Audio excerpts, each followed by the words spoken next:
Today on General Hospital, Marco threatens Britt, Ava catches Valentin at Windermere, and Diane advises Alexis on what she must do. Jacinda heads to court with Michael as Dante runs into Jack outside of the courtroom and asks him if the WSB tampered with his evidence. Nina appears and overhears the questioning when Ava happens to show up to support her friend. Nina fears Drew's rant may damn Willow with the jury. Dante continues to question Jack, knowing the WSB can hack into their department, but he doesn't. Know why they'd want Willow acquitted? Jack simply plays innocent in court. Curtis finds Trina waiting, and both are surprised to see one another. Curtis is there for Aurora's sake. While Trina explains she's still supporting Kai Dot, Drew continues to support Willow, telling her the jury will see that she's innocent. He also assures her that she'll get full custody of her kids when Michael goes to prison. Pretty soon, everyone starts to wonder where Alexis is. Alexis finds Diane at the office and needs to speak with her as her attorney. She says she can't defend her client as Willow is guilty. Diane reminds her friend that the trial is over. If she steps down, then a mistrial will occur. Diane asks for details, and Alexis tells her everything without naming Kai and Trina as her informants. Diane says if Alexis brings any of this up, in closing arguments, she'll be disbarred for good this time. Alexis fears she's done such a good job, she's convinced the jury will acquit Willow, and then Michael could be charged unless she speaks the truth in her closing arguments. Diane reminds her that it would be unethical. Drew will ban her from Scout's life, and the congressman will never believe Willow is guilty. Diane suggests Alexis to look at the picture. Is her duty as a lawyer more important than Scout's future? Alexis says Scout's future is obviously the most important thing. So Diane says she knows what she has to do. At Windermere, Sidwell asks Jordan to go to Willow's trial, as he's begging to rethink Drew's usefulness to them after his outburst the other day.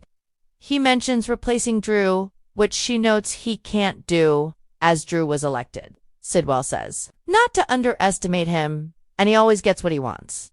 Back in court, Jordan arrives and runs into Trina and Curtis. Trina takes off to be with Kai, and Jordan explains that Sidwell told her to come here to keep an eye on Drew. Suzanne arrives in court and makes excuses to Willow and Drew for why Alexis isn't here yet. Willow seems suspect. Willow and Nina spot Michael sitting down in court with Jacinda. Meanwhile, Kai and Trina confer and wonder if Alexis believes them, and that's why she's not here. Dante and Justine discuss whether Chase or Jack could have tampered with the evidence, regardless of who did it. Justine says they need to find the leak in the department and shut it down. Willow continues to fume that Michael showed up with Jacinda, who she doesn't want near her children. Drew says Michael is smart, and when you are guilty, the best thing is to hold your head high and proclaim your innocence. Oh, Drew, you have no idea. Alexis finally arrives in court, and the judge calls the court to order. Justine gives her closing arguments, pinning the crime on Willow, whom she paints as cold, calculating, and who planned the entire shooting. She tells the jury they must find Willow guilty. Alexis stands up and, with an apparent rasp in her voice as if she's been crying, says Willow did not shoot Drew, is innocent, and is a pillar of the community. She is a loving and dedicated wife and mother. Nobody is perfect, not even Willow, who did fall in love with another man while married to Michael. Alexis then paints Michael as the shooter, who framed Willow out of anger and jealousy. She also suggests they ask why an attempted murderer would hang onto the gun, the only piece of evidence that ties her to the crime. However, Alexis makes a blunder when she says Willow had every opportunity. My bad. My client is on my mind. Michael had every opportunity. She goes on to point the finger at Michael while saying Willow is innocent and only wants to be with her children at the hospital. Marco meets with Britt and says they are falling behind in their project regarding the competition. Britt says that's his father's fault for killing Dalton. They are also missing a lab, thanks to Dalton trashing his. Marco says his father has set up a lab on Spoon Island for her. Britt exclaims that she can't work there. She'll run into Lucas, who hates her. And if Lucas finds out what he's doing, Marco will lose him. Marco warns her never to use Lucas to threaten him again. Britt notes she can't go back and forth to Spoon Island without being seen. So Marco suggests she disappear for a while and work there while remaining hidden. He reminds her that they control the medicine, keeping her alive. Marco storms off. Why doesn't she take Jason up on his offer to duplicate the meds? Pascal brings food to Anna's cell, once again ordering her to face the wall as he comes. In this time, though, she turns around, looks at him, sits down, and seems to be weak. She tells him something is wrong and explains her rare blood cancer to him and that she needs regular treatments.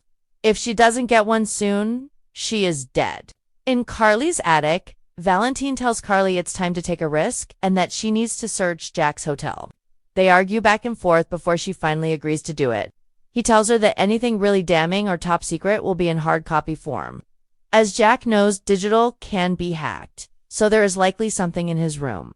Valentin says he'll provide her with a bug scanner and suggests she search false bottoms in drawers, under chairs, tables, and couches. In the meantime, he's going to go scope out what is going on with Sidwell and Spoon Island. Back on Spoon Island, Pascal reports to Sidwell about Anna's claims. Sidwell tells his butler servant to keep an eye on her. Ava shows up to inform Sidwell that she has the contact information for an artist from Colombia he likes and that she has 5 new pieces no one has seen. He suggests they head to his office to chat with the artist on his big screen computer. Meanwhile, Pascal goes down to the cell and finds Anna passed out on the ground. When he checks on her, she attacks him and they fight over his gun. Carly heads to Jack's room at the Metro Court and begins searching. She finds some documents under a false desk bottom and quickly photographs them. In court, the jury is sent. 2 deliberate. Kai and Trina discuss how Willow might get away with this, while Drew tells Willow she'll walk out of here a free woman. Alexis gives Kai and Trina a look. In Jack's room, Carly overhears Britt and Jack yelling in the hall. Britt demands to speak with him, so they head inside.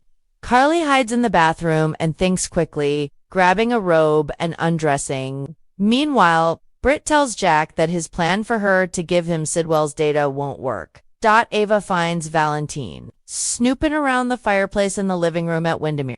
She informs him she got rid of the trigger to the secret passage long ago and wonders if Jens knows he's harboring a fugitive. In her cell room, Anna gets the gun from Pascal and aims it right at him. Back in court, Dante speaks with Justine. Who worries? This isn't a slam dunk. Drew tells Nina it was a smart move to hire Alexis, and this is playing out exactly how he promised Willow. Michael tells Jacinda it's all going to come down to whether the jury feels sorry for Willow. Finally, Willow thanks Alexis and says she gave her the best defense possible, and if she's freed, it will be because of her. On the next General Hospital, Jason asks Britt to go out with him. Jack yells at someone for being in his room, and Carly panics as her and Valentin's plan may have just been blown.